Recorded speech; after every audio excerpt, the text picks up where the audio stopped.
ស្ដីអូន ស្ដីបង បាទស្ដីអូនបងសុំសួរសំណួរណៃបន្តិចមានអតិជនគាត់ខមមិននៅក្នុង TikTok និង Facebook page របស់ពួកយើងអញ្ចឹងណាគាត់សួរថាគាត់មានបាត់ចិត្តចន្លោះពី$600ទៅ$700តើគាត់គួរប្រើប្រាស់ជាមួយនៅ page កង់3មួយណាដែលសម្រាប់ខ្លួនគាត់ផងនិងសម្រាប់ទៅផ្សារឬក៏ជូនកូនទៅសាលារៀនអញ្ចឹងថ្ងៃនេះអូនឯងជួយណែនាំភ្ញៀវបន្តិចមើលចាបងសម្រាប់បងដែលគាត់មានត្រឹម$600ដល់$700គឺខ្ញុំរីខមមិនតែម្ដងជាមួយនៅ model ដែលខ្ញុំកំពុងធ្វើការអង្គុយពីលើនេះណាគឺជាប្រភេទ model ស៊េរីថ្មីចាឆ្នាំ2025តែម្ដងសម្រាប់ model នេះគឺយើងមានចំនួន3ពណ៌រូបរាងគឺស្អាតខ្លាំងមែនតើដែលមានរូបរាងធន់មាំល្អខ្លាំងមែនតើមកមកឲ្យមើលបានណា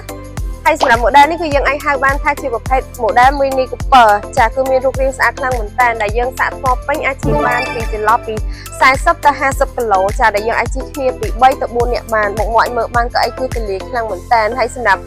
បងដែលគាត់អត់មានថវិកាគ្រប់គ្រាន់ចាគាត់មានត្រឹមតែ$600គឺខ្ញុំធ្វើការ recommend ជាមួយនឹង model នៅខាងក្រោយនេះបានណាបងគឺយើងមាន2 model ណាអញ្ចឹងយើងមកមើល model នេះទាំងអស់គ្នាសម្រាប់ model មួយនេះគឺជាប្រភេទកង់3ដែលមានកៅអី2ជួរដែលមានរូបរាងសាមញ្ញស្អាតខ្លាំងមែនតើតែម្ដងតម្លៃបញ្ចុះរួចគឺនៅសល់ត្រឹមតែ$600ជាងទេហើយនៅក្នុង stock របស់យើងគឺនៅសល់តែប៉ុណ្្នឹងគ្រាប់ទេអញ្ចឹងសម្រាប់ព័ត៌មានលម្អិតបងអាចអញ្ជើញមកដល់ទីតាំងហាងផ្ទាល់ឬក៏ឆាតចូល page បន្ថែមទៀតបានចាបាយបាយ